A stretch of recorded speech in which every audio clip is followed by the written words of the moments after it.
What are you prepared to do about it? Don't let no one come into your house, take your meal, do what you need to do today. I'm serious. I'm not going to sit back and take this.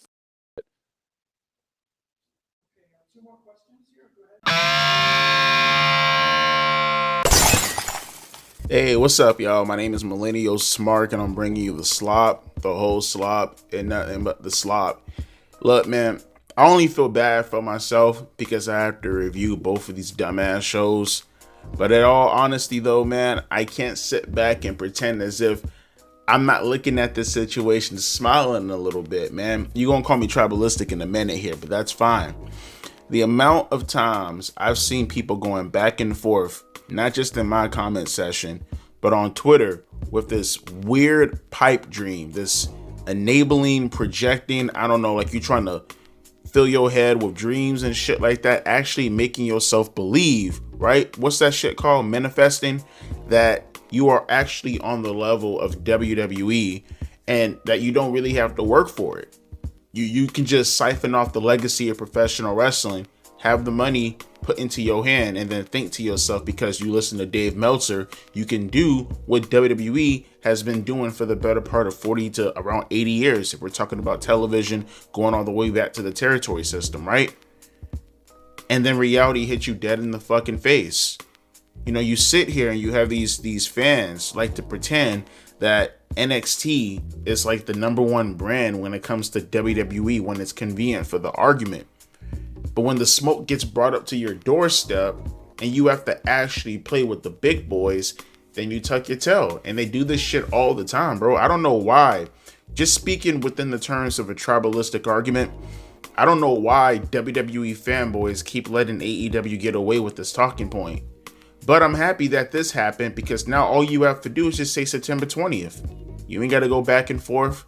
You ain't got to go rah-rah this, rah-rah September 20th. It could be 2028. If they're still in that same position that they're currently in right now, if they're even around, September 20th. And just keep it pushing. They go, what you mean by September 20th? Oh, I'm sorry, September 20th, 2025. That's the day when Tony Khan actually got the real. He actually got the smoke. He got the opportunity to be a big boy, pull his pants up, and back up all that shit that he was talking for the better part of 6 years. And he tucked his tail and he ran. He tucked his tail and he ran. They like to claim victory when they're going up against the soldiers, the small soldiers, right? You like to claim victory when you're going up against the third string, but when the first string hits you dead in your shit, then all of a sudden you want to run. If you didn't know, AEW ended up taking their show All Out and they pushed it back to the 3 p.m. section, and they also gave a $10 discount to whoever purchased their show through their HBO Max app or whatever, right? They're trying to actively compete with WWE when they put on the WrestlePalooza, but you're not actively competing. What you're doing is running. You're running from the fade. You ain't going head up with them. You knew what was going to happen if you went head up with them. And you ran. You ran, bro. It's cowardly, Tony. That's cowardly. You stood there the entire time. Whatever happened to I'm not going to take this fucking shit? Huh? Whatever happened to it? You're supposed to be the alternative. You went after Eric Bischoff, Dave Meltzer, and all your goons, all your soldiers. Y'all talked all that shit about Eric Bischoff and WCW and Ted Turner. I mean, they took it to them prime time every week. Every single week. They actively competed with them on pay-per-views. What's your excuse? You ain't got no excuse. Besides the fact that y'all don't really want to have a Monday Night War. You don't. You ain't got it like that. And it's evident also that at least we now know that you're not confident in your own strategy. You've been at this for 6 years now. Non-stop television. 6 years. Now we know that you're not confident in yourself or confident in your abilities. If for nothing else, either A, you're not confident, or B, it was never in your mindset. It was never a goal for you to legitimately replace WWE as the top dog in the wrestling industry. And if that's not your goal, then get the fuck off the television and go do something in some indie fed or whatever. All right, go do that. Okay, we're here to get people to actually take it to WWE, to stop them from their abysmal product that they've been putting out for the better part of at least a year now, consistently. We're trying to get them to get away from that, and here you are, you want to put the finger up in the butt and fucking dig around and pretend as if you're not seeing anything right now. I guess you do have Ricochet on your roster, but still though, man, you're not confident in your own abilities as a promoter. If you were, then the shit that you're gonna put on WrestlePalooza, or the shit that you're gonna put on All Out, you would have put up against WrestlePalooza. But instead, nope. Tony the Coward. Tony the Coward. Any other AEW fanboy says anything, bro, let them know. September 20th. You want to go after NXT? By all rights, go ahead. Pick on the third string as much as you want, all right? Go ahead. It's like the bully picking on the baby. But when the oldest brother stands up and steps up and gets in your face, oh, we got it though. We got it. Stay over there in the little leagues, AEW. Unfortunately, this is not me saying it, this is what they're saying. Over there is where the big boys play. That ain't me. That's Tony running from the fade. I'm only explaining what I'm seeing. Am I right or am I wrong? If I'm wrong, please tell me how. Let's get into the AEW review. Pussy ass Tony Khan. All right, so that closes it out with Sasha Banks and Alex Windsor in their one-on-one match, which obviously means I'm going to talk about that and what happened with the brawl that started off the show. But I guess I'll give my attention to the Mercedes and Alex match first. I don't mind it all too much. You know what I mean? It's a television match. You're trying to give some reps to Alex Windsor. You're trying to get her over. I don't mind that. What I do mind, though, however, is how the match was structured. Like, they got to stop it. They got to quit it with, and it's not just the women, it's the men. You know, it's a problem in professional wrestling nowadays. That's why I get so excited nowadays whenever I see wrestlers actually sell. Not just sell, like, you know, their legs or their arms or anything like that, but just selling in general. Facials are so underrated when it comes to professional wrestling. It could really sell a match for even the most random, innocuous, casual viewer. You know what I mean? And I see Sasha and I see Alex go out there, and it's like they just do the status quo type of wrestling all the way down to the finish being a roll-up. And it's like, how do you get anybody over outside of just giving another W to Mercedes? You know, like, you're not getting anybody over. This is about as 50-50 in regards to booking without the 50-50 element attached to it, right? And it's all building up to get someone to come out like Riho. And it's like, damn, bro, I just want this company to focus on building credible talent, not having joke matches, making things mean more on television than just, you know, throwing someone out there and just having a, you know, status quo traditional AEW match. You know, it was one spot that really bugged the shit out of me also in this match. Or maybe not to you guys, but it fucked with me a little bit, right?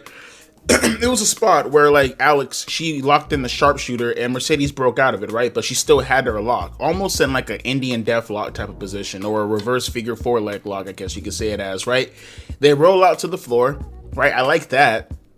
And when the hold was broken up because Mercedes was tapping out, but obviously it's not going to count because she's on the outside of the ring, the referee is on 8. Alex runs in the ring, which is fine. I'm thinking to myself, she's going to roll back out the ring to break the count, pick up Mercedes, throw her back in the ring, and then they'll just do more spots, right? No, Alex gets in the ring, and then Mercedes is the one that has to beat the count. And it's just logically going off of the characters we're discussing right now. Like, why would Mercedes, a heel who's tapping on the outside as a strategy to get Alex to break up the submission hold, actively running in the ring? I don't get that. It's like the logic of a heel nowadays. It doesn't mean anything. And people wonder why it's so hard for the baby faces to get over nowadays. It's because the heels, they make it impossible because they wrestle like baby faces. You know, there was no reason for Sasha to like get up and go in the ring. And then like Alex is looking confused, like, oh my gosh, she broke the count. You should have broke the count. If she would have stood outside the ring, then you would have won the match, but you wouldn't have won the title. You know, it's stupid shit like that. But they're so concerned on doing their spots and everything, right? They're so concerned, like, oh, Alex can't tap out. Why can't Alex tap out? She's a nobody compared to Mercedes Moné, right? At the very least, pass out or something. But no, you had to go into the roll-up finish because you're too much of a pussy to commit to the actual tapping out of a legitimate nobody. Like, maybe you can justify that if there's like a pathway, like there's a future for Alex Windsor that's very clear that she's going to be an established somebody. But if she's not going to be an established somebody, if that's not the role that you figure she's going to play going forward, then like what's the point of the roll-up? Just give Mercedes the decisive win and get it over with, right? There was just so many things about this match that I look at and I say it screams AEW wrestling. You know, it screams this stupid way of thinking that they're building stars. It's like you're not building stars. You're building stars up just to feed them to other superstars, and then they fall to wayside if they don't have a big enough name. But how can they even get a big enough name if you don't even give them traction, bro? It's so dumb. And like I said, after the roll-up finish, you had Alex trying to shake Mercedes' hand, right? Mercedes brushes her off. Alex tries to attack her from behind, a heel move, by the way. Mercedes hits her with the championship belt, making her look like a fucking clown, locks her into the bank statement, and then Riho, puny ass small Riho, had to jump inside the ring and break it up like anyone was asking for the fucking return of Riho of all fucking people. So there you go. That's the next program. Like I said, a perfect example right there. Alex Windsor loses the match, not even decisively enough. And this is all to pretty much move to the next program, which is Riho. Like, it makes no sense to me whatsoever, man. It makes no sense. It just takes away from the credibility of the superstar, in my opinion. But nevertheless, though, we do go back to the opener, though, because I guess we're going to say the best for last, right? And I did like it. You know, it created a certain type of chaos that at least gets you a little bit into the show to begin with. It wasn't your stereotypical come out, have two midgets go in there and just fly around the ring, right? It was chaotic. I like the chaos. You have the Dick Riders, you have the Ops, you have Darby Allin, you have Hook. Now, granted, I will say nobody in this segment. Now, yeah, obviously, traditionally, I like someone like a Samoa Joe. And honestly, I'm not even too opposed to Darby Allin, to be honest with you. But just like in the sense of who I can relate to right now at this very moment, it would have been nice if some of these guys that are doing these brawling stuff and they're beating the shit out of each other, I would have cared about. I don't care about anybody in this segment. Like I said, traditionally, I love Samoa Joe. I don't even mind Darby. But in the sense of what I'm watching right now, yeah, I just don't care, man. I just don't care. But hang on real quick before I actually cap off this entire segment. Let me at least hear what Mark Briscoe's going to say, because I see him in the ring about to cut a promo. I'll tie it all in together. It's just some open challenge stuff. I don't really care. I guess Don Callis is going to go back and forth with Mark Briscoe on the microphone. I don't care, honestly. But like I was saying about the opener, though, right? All the stuff about having to relate to the superstars, I still want to see people that I care about do segments like this. Like, you know, there's a difference, because you'll have people who will yell, attitude, attitude, attitude. Look, guys, the attitude era is back because they're brawling. Look. One, shut up. And two, like, there's a stark difference. Like, the brawling that was happening in the attitude era, you know what I mean? Like, you're going to have people. It's hard to explain, bro. It's hard to explain because you can't really fathom, or you can't relate to the younger generation who watch wrestling nowadays, because it's like, I can't stress enough what we were seeing in the Attitude Era in regards to how over people were was insanity.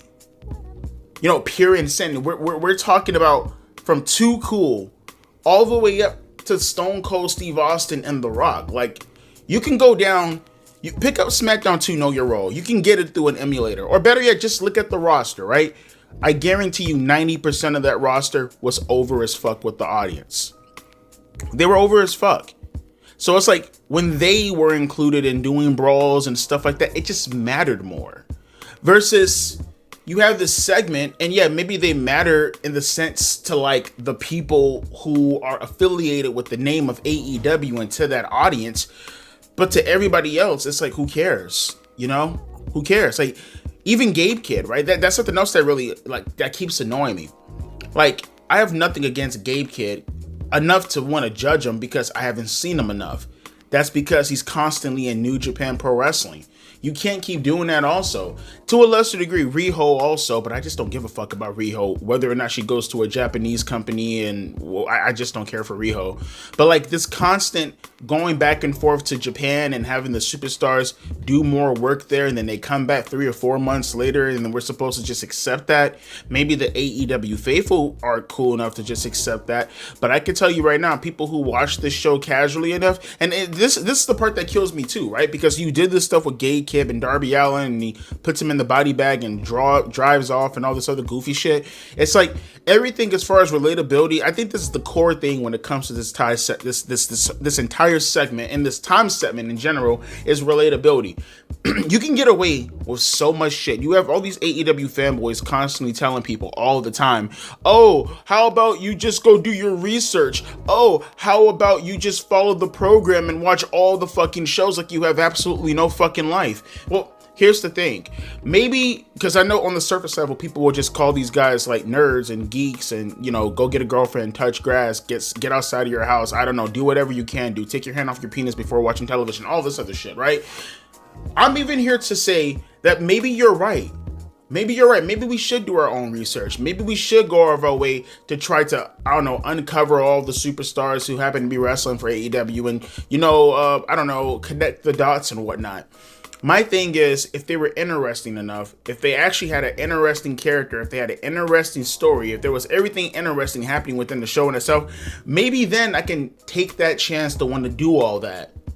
But why should I do all that if you don't give me a reason to do all that? Are you telling me to go check out Takeshita and this G4 because he's going to have a bunch of 5-star matches? Why the fuck do I care about that? We'll get the same type of wrestling as far as the quality on AEW. Hell, to a lesser degree, even in WWE and NXT. Like, why should I follow a program and do something that's going to involve me getting that fulfillment watching the program every week as is? You know what I mean? But like I said, just my opinion. I'm only one person. I'm just a lowly Mark. Here comes the people in the comment section. If you don't like it, don't watch it. I mean, you like it, so go continue watching it. And fuck what I say, right? But Mark Briscoe, he's taking on, I don't know, Jobber Hawk, fucking Lance Archer. So get to that, and then we'll continue on with the show. Well, that was a really awkward ass edit. Got like Kazuchika Okada over here doing an interview. Renee Pattycake is talking about him and Konosuke Takeshita having problems. And like while they're showing the, I don't know, replay of these supposed problems they've been having, you have Kazuchika talking in the background, and like they cut away from the video and then they go right back to Kazuchika in real time, and he just goes bitch, and then it just goes to black. Like, okay, weird edit, weird. But this tag team match. Now, I will say there was a lot of story, a bit of a, kind of overbooked a little bit, but I've never been a person to really care for whether or not something is overbooked, as long as it's good, right? Overbooked can actually be good. It doesn't have to just be a straight up negative connotation attached to it. I liked it. I liked it for the most part. As far as the finish is considered, it's consistent at the very least, right? Now, do I care to want to see Darby versus Jon Moxley? No, only because I know what they're going to do, right? It's not going to be necessarily storytelling. It's storytelling as a facade for what they really want to do, which is just jackass material that has nothing to do with professional wrestling. But again, the consistency and the manner as far as how they actually conducted this, I like a lot.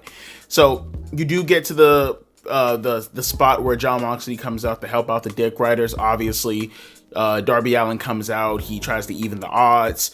Brody King, he takes advantage of the situation, takes out Jon Moxley, takes out Cesaro, turns around, hits Wheeler Yuta in the face. He gets set up for the 5150 German suplex, or whatever the fuck Bandito's calling his German suplex, and they retain their tag team championship belts. Like I said, the consistency as far as how it lingered from the earlier point of the night, it's really, really good. But at the same time, like I said, I just don't care to want to see Jon Moxley and Darby Allin. I'll put it to you this way. The fact that, I didn't even talk about this, the fact that in the opener, the way that Darby attacked Wheeler Yuta, if you were to, I don't know, bring this up to me, say about 15 to 20 years ago, 25 years ago, I would have thought this would have been cool because of the uniqueness as far as how Darby attacked him.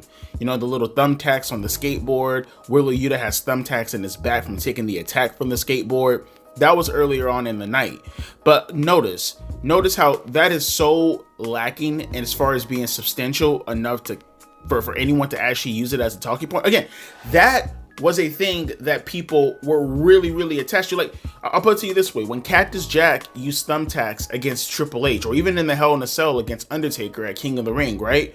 That memory is long lasting. It's attached to both of these matches. That street fight match with Triple H is one of the best matches of all time. You know what I mean? Hang on for a second. I see the Hurt Syndicate. Let me hear what they're saying. Oh, okay. They're just talking about a challenge from Ricochet and his two Samoan, I don't know, Ricochet and his whole little fucking bloodline stable. I guess they're going to do a 3-on-3 match with the Hurt Syndicate, or maybe a tag team match. I'm not sure. I don't care. But back to what I was saying, though. Like when you had Triple H and Cactus Jack using thumbtacks, and Taker and, Jack Foley, I guess technically same person, using thumbtacks, it meant something. It lingered in your mind. It actually helped establish the legacy of those matches. Whereas 25 years later, you got Darby Allin and he's using thumbtacks on skateboards, and no one even bats an eye. You know what I mean? It's about as useful as a steel chair shot about 25 years ago. It just doesn't mean anything. But that's what I mean as far as the context I'm trying to lay out for you. If they're willing to do that and no one is really engaging with what Darby is doing as far as his attack, maybe they're engaging with the attack in itself, but not the spot in itself. By the way, more evidence and more emphasis in regards to my point where I say it doesn't matter what you do in the ring. It just matters what story you're trying to tell, right? But nevertheless, though, it just kind of gives credence to what I fear is going to happen in this match with Jon Moxley and Darby Allin. Again, it's going to be emphasis taken off of the match in itself or the story in itself, and it's going to be more focused on what they can actually get over with their rabid audience fan base. And that scares me. That scares me because, again, A, what are they going to do in the match to ruin professional wrestling even more? And B, it's like, it's going to be one of those things that's going to enable more of that thought process that's permeating professional wrestling right now like a fucking cancer, to make people actually believe this is the path that you should go down whenever you feel like you need to get over. You need to do the shit that Moxley and Darby are going to do in their match. I think it's a lot of consequences that's going to be attached to that, that's going to be foreseen in the future for AEW as far as their downfall is considered. You guys keep substituting spots for moments, and it's not going to work, man. Oh, hang on for a second. I'll make this the next timestamp. I'm seeing Edge right now. He's getting his ass kicked by FTR. Let's see where this is going. Oh boy. Coming up next is going to be this 8-man tag match that, it's going to be a bunch of bullshit attached to it. It's already 9:28, so, it's going to be a lot of crap. I mean, at least the world champion is attached to it. That's never a bad thing. Maybe we might even get a story out of it. Maybe they might actually push forward with the Kenny Omega, Heyman, Adam Page thing they kind of teased last week. We'll see when we'll get there, and we'll talk about it in the next timestamp. But before we even go into Edge and Christian and FTR, I do want to take just like a minute or two to talk about this Jon Moxley match that's apparently happening with Daniel Garcia. Look, here's my thing. I've always had a problem with this when it came to leader of stables, right? This has never really been a thing that ever set well with me, especially when you watch actual programming, outside of professional wrestling. You guys know where I'm going with this. Maybe you do, maybe you don't, but my metaphor is going to go towards, as far as a comparison, Dragon Ball Z. Whenever you actually got a saga, right, there was always this underpinning of weaker people, kind of like I don't want to say like a sub, but I guess technically that's what it'd be considered, right? Categorized as a sub, right? You have someone who's underneath the final boss, almost like a precursor, and they're going to take them on to eventually get to the final boss, right? Whether it's the Vegeta saga, obviously that'd be Raditz, right? Whether you get to the Frieza saga, obviously that's going to be probably the Ginyu Force. You get to the Cell saga, obviously you're going to take on the androids first. You know, you get to Majin Buu saga. I guess that'd be Fat Majin Buu versus Kid Majin Buu, right? All these things built up until you eventually got to the final boss, and there were other characters that you had to take on, even within the, you know, the subcategory, if you will, right? I wish professional wrestling would attach themselves to that type of thinking, you know, like, and it's never really been the case. I'm not even just going to pin this on just Jon Moxley, but just any stable in general, right? There should be more of a harder way. I don't know how to describe it, but there should be a more difficult path before you inevitably get to Jon Moxley. I feel like they're kind of doing that with Darby Allin right now. The only problem with Darby Allin is that it's being contradicted, because here you have someone like a Daniel Garcia who can get another match with Jon Moxley like it's nothing. And I know the story they're trying to tell is, you know, Jon Moxley fears someone like a Darby Allin, but doesn't really have that same kind of respect for Daniel Garcia. But like I said, there should be some type of consistency with that. You know what I mean? And in the sense of, like, why doesn't he actually respect Daniel Garcia in the same manner as to how he respects Darby Allin, to want to put him through all this turmoil before Darby can actually get to him, but not doing the same for a Daniel Garcia? And I know most people will probably say things like, oh, well, Daniel Garcia, he lost to him already like 3 times in a row, or twice, how many times he lost to him. So therefore that fear factor gets taken away, because he knows he can already beat him. He knows he has his number, all this stuff, right? My thing is, though, here, hang on for a second. Hang on. All right, that's pretty much nothing. I'll include that when I talk about Edge and Christian and FTR. But what I'm saying is, what I'm getting to is, like, I understand the story that they're trying to tell with Jon Moxley and Daniel Garcia. I just wish there was way more obstacles before you can actually reach the final boss, right? You know, you have D-Generation X and, you know, the McMahon-Helmsley regime more in particular, or even DX. You know, you had to get through Triple H to get to Shawn Michaels, Triple H in China for that matter. You know, like with, you know, the Four Horsemen, you know, you had to get through Tully, you had to get through Arn, you know, you had to get through whoever is in whatever spot in the Four Horsemen. I mean, whether it's Barry Windham, Lex Luger, depending on who you're talking about, before you got the Flair, right? You know, Evolution, you had to get through Orton and Batista and Flair before you got through Triple H. I wish with this right here, they would make it more of a point where it's like you have to get through, and just like the Visionary with Seth Rollins, right? You know, you have to get through Braun Breaker and Bronson Reed before you get to Seth Rollins, the Bloodline. You have to get through the Usos and Solo and Sammy before you get to Roman. With the Death Riders, that's how they could have kind of, like, at the very least, you know, segue themselves away from the rest of the stables, especially with him trying to do this whole little cult gimmick to a lesser degree, right? Get through Willa Yuta, get through a Cesaro, get through a Marina Shafir, get through a Pac, get through a Gabe Kidd, I guess, in this case, right? Before you make it to Jon Moxley. And like I said, they're sort of kind of doing it with Darby Allin, but then you contradict yourself with a Daniel Garcia. And if you want to tell that story, that he has respect for Darby, unlike he does, then tell that story. Like, don't be afraid. Tell that story. And, you know, they expect you to, like, you know, just tell yourself that, right? They expect the fans in the comment section or in the Twitter pages to be like, hey, use your imagination to understand why they're doing. No, I don't want to do that. Tell me that story so I can get myself more enveloped into what you're trying to produce on television. It's like they don't do that. They just go out of their way and they just throw the match out there. It's like, why does Daniel Garcia, why is he afforded another match? Why does he get to get another match? But Darby has to go through all these months of trials and tribulations to get to Jon Moxley. Tell that story, man. But getting to Edge and Christian and FTR, Edge came out, as I stated earlier, got his ass jumped by FTR. Christian came out, he helped out Edge. There was a part in there where I didn't see, where apparently Christian busted open Dax Harwood. I don't know how he did it, but he ended up doing that. And this got goofy.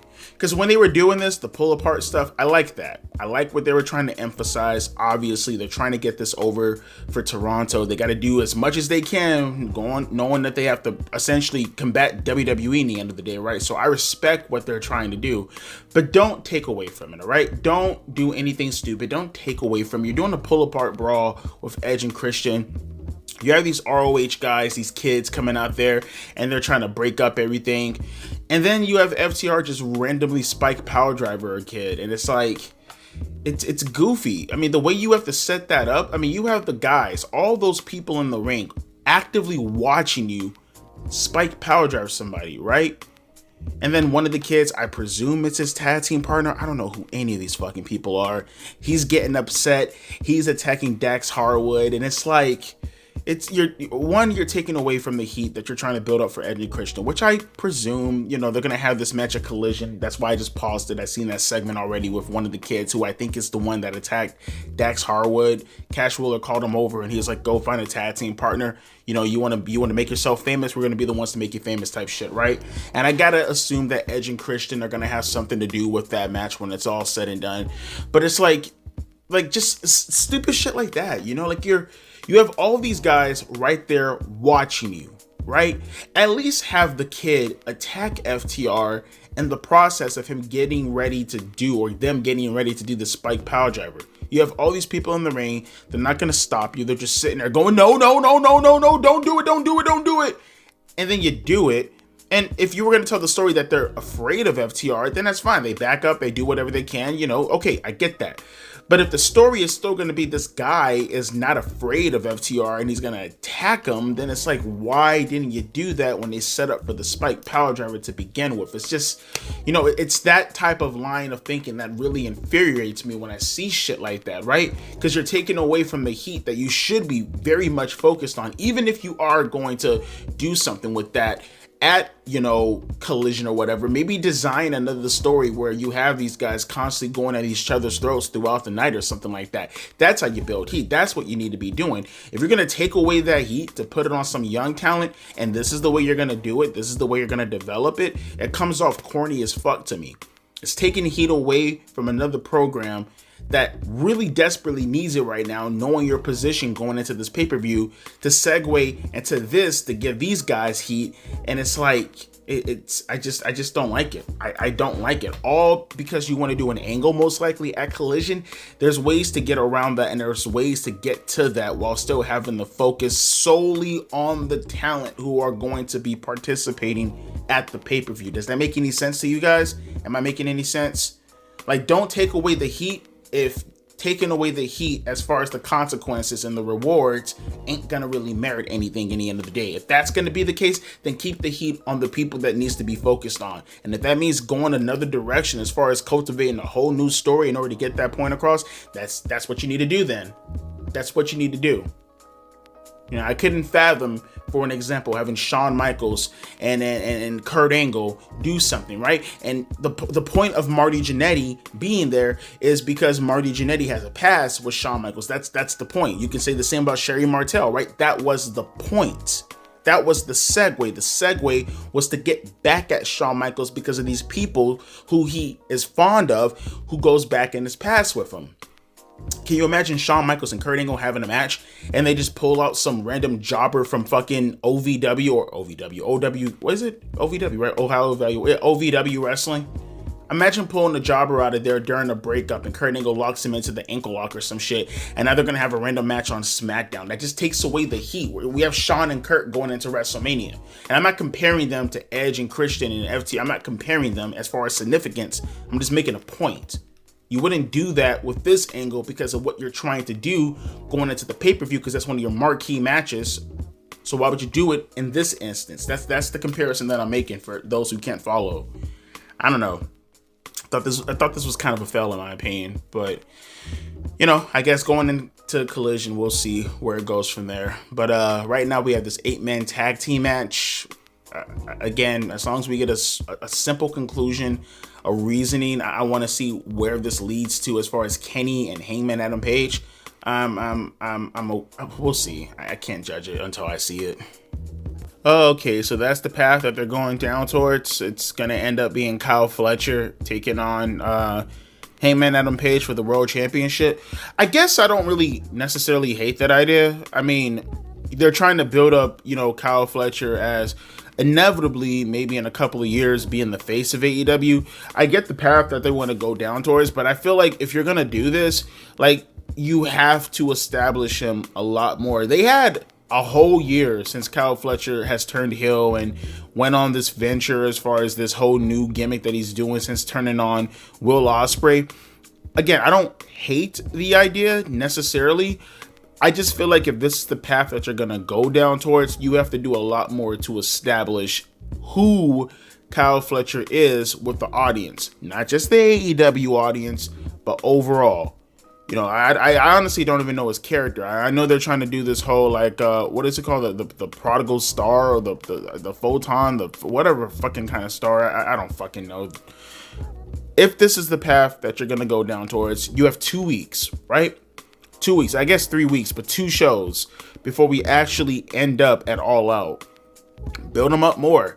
Make what he's going to do more devastating. I'll be honest with you, I wouldn't give any momentum at all, because you know in the end of the day, obviously, you know, Hangman's going to retain his World Heavyweight Championship. So do whatever you can to build up Kyle Fletcher, have him destroy, really go out of his way to fuck up Hangman Adam Page for the next 2 shows. If not Hangman Adam Page, do enough where he has to, you know, fuck with his friends or whatever. Like, there's a lot of shit that you can do to really build him up and establish him before these next 3 weeks, I guess, right? You did a pretty decent job with the finish. I didn't really care for the match, as always. Same shit you got at AEW every week, right?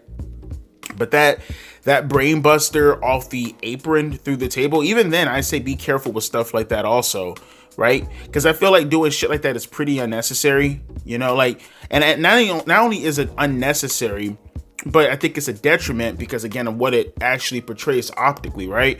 So you have Kyle Fletcher, who gives Kenny Omega a brainbuster off the apron through the table on the outside of the ring, right? And I can appreciate the brainbuster. Like, things like the brainbuster on Heyman Adam Page on the chair, that was effective. Do shit like that. You do it to Kenny Omega through a table, I get it. Kenny's going to probably take a bit of a hiatus again, right? Rest some of his... I heard he had injuries that he wanted to rest up on about a couple of days ago, so I'm pretty sure that was just to write him off of television. But look what happened to Kyle Fletcher. Look what happened to him. You know, that's not good optically, and you really risk doing unnecessary shit that can harm your main event for that pay-per-view. Presumably that's going to be the main event, right? Because when he did the brainbuster on Kenny Omega through the table, who looked like they were in the worst for wear? You tell me. Kenny Omega is selling, sure, but Kyle Fletcher has a huge fucking wound on his back. He cut his back doing the spot.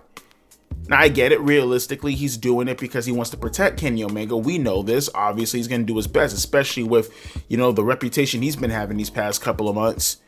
But that still does not negate the fact that what he did to Kenny Omega, he looked like he was the worst for wear compared to Kenny Omega. He looks like he was the more wounded one, right? He looked like he took more of the brunt of that than Kenny Omega. He's the one that went through the table. Now, maybe I might be looking a little bit too deep into that because he did inevitably get up. You know, Kenny is selling. He is talking shit to Kenny Omega after doing the spot to him. I'm just saying be careful with doing spots like that because it's unnecessary when you can just do something as simple as what you did to Heyman Adam Page on the chair. Effective, right to the point. Or better yet, what can be more effective, do an actual angle backstage. Do an actual angle that you can fuck with production, you can fuck with edit, that can get across the point even more stronger rather than having to rely on doing angles in front of the television, right? Now, I don't mind that in the middle of the feud, but if you're trying to kick this off, right, you're trying to, you know, try to add some spark to this, pour some gasoline on this fire, then do an angle backstage with Kenny Omega and let that transition into what you're going to do to Hangman Adam Page the following week with the chair spot. You know, little simple shit like that. You don't risk any injury, necessarily speaking. Kyle Fletcher looks stronger. You establish that he's going to be the next person going after the World Championship. That's how you're supposed to do it. That's how I grew up watching wrestling and seeing how it was supposed to be done. But Kenny Omega, you know, he took that spot through the table like a champ, sold it like a champ. Again, he's going to be out for a pretty good minute, I would presume. Again, going off of what he was saying about his injuries and how he wants to rest up. And I'm okay with this. I'm okay with this overall. I would have done it differently, but the thought process as far as what they were trying to execute, I'm okay with this. Now, the question is, you know, can they actually pull off what they want to pull off? I mean, this is a strong, heavy spot for someone like a Kyle Fletcher. Ignore the fact that this is probably going to be his first main event. Ignore the fact that it's for the World Championship, so it's going to probably be his first world title shot, at least to my acknowledgement. Ignore the fact that he's going against the main guy in the entire company. You're doing all of this as competition to most likely Brock Lesnar and John Cena. The pressure is on.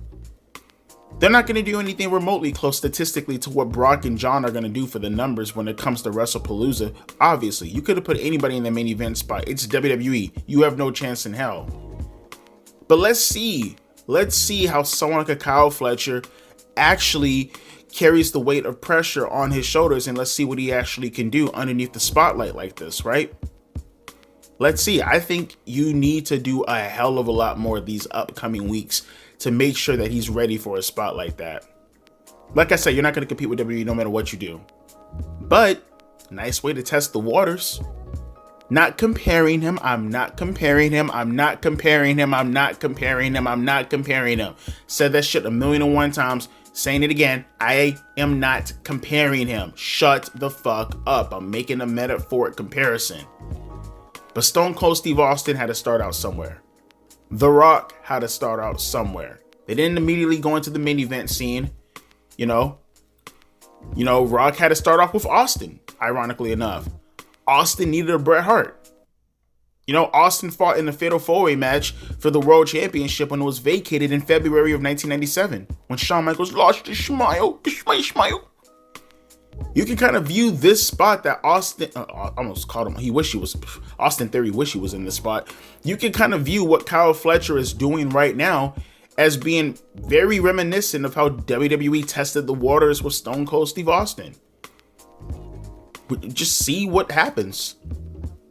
But like I said, the proof is in the creative. You can only rely on the superstar so much based off of what you actually give him to work with. So we'll see as time goes on how this is all going to work out when it's all said and done. But, solid angle. Would have done it differently, but solid angle nonetheless. Very interested to see how this looks going forward. And overall, the show, in a scope, I didn't think it was a terrible show. Thought it was a bit of a mixed bag. Like I said, there's some things that I didn't like. And there are some things that I didn't mind, but I would have done differently. But nevertheless, though, it wasn't one of the worst AEW shows of all time tonight. I'll give it a passing grade, like a solid C. Just kind of, I could say as much as I want to minimize the wrestling, do more angles, do more stuff like promos to resonate more with the audience. But I'd be harping on, not even harping. I'm at that point, I'm just, preaching to the choir, right? Dancing on the grave that's already, been buried or with a tombstone already inside it. But let me know your thoughts down in the comment section below in regards to how you felt about the show.